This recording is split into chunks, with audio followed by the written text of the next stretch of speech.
Piercing winds rip through Florida as Hurricane Idalia makes landfall early this morning. The powerful Category 3 storm knocked down trees and sent debris flying into the air as heavy rain flooded the area.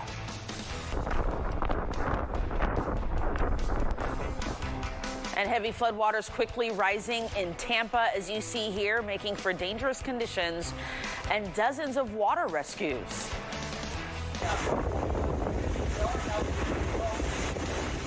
And this is the Big Bend area of Florida getting battered by a heavy rainfall and winds. More than 230,000 customers are without power after trees and power lines were taken down by winds of over 110 miles an hour.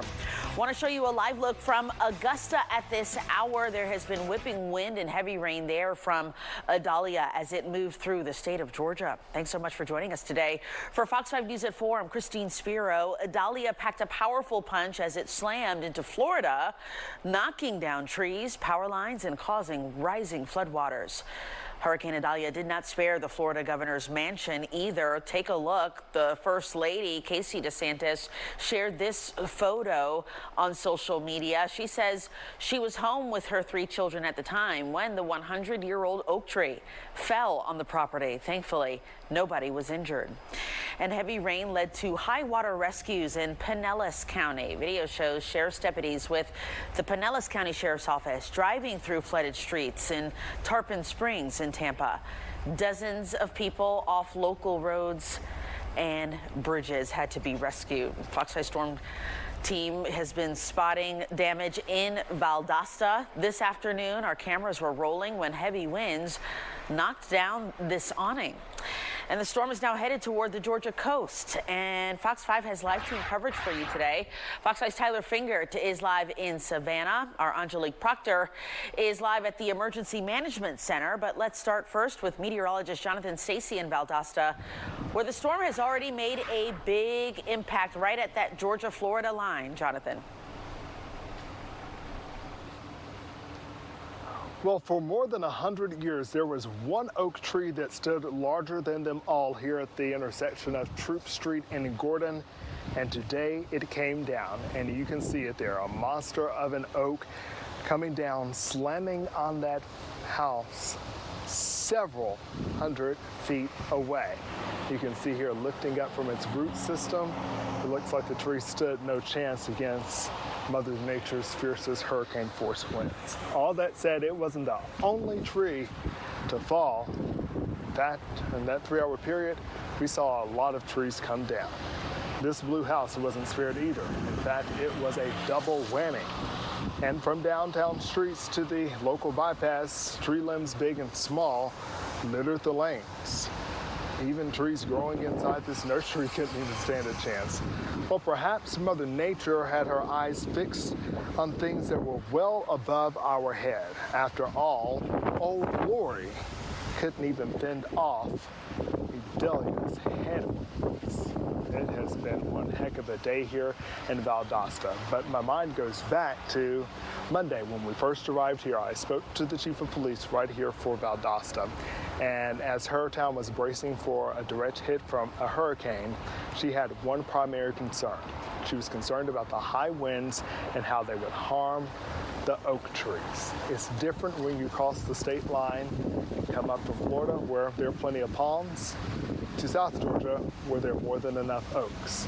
Many oaks were lost today. However, there are many that are still around. Coming up at 5 o'clock, we'll talk about the issues that these downed trees have caused and why many may not have power for some time to come.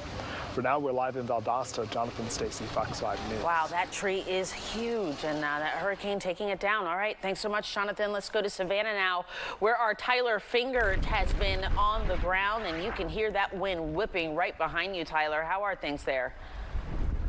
Yeah, hey Christine, good afternoon to you. Throughout the afternoon, things have been picking up out here in Savannah. We're having another round of rain move through right now. You can also feel the gust of wind, maybe 20 to 30 miles per hour. Nothing too significant at this point. The major thing that Chatham County and Savannah are watching for today is going to be the wind, the threat of tornadoes, and also flooding. There's really big concern that the Savannah River and also the Atlantic Ocean, when high tide happens later on today, that the river and the ocean is going to push on. They're expecting a 10-foot high tide today because this is mixing with the king tide along with the storm pretty much at the exact same time. So they're expecting some extra water being pushed on shore, and so they are monitoring that condition very closely. I want to go to some video.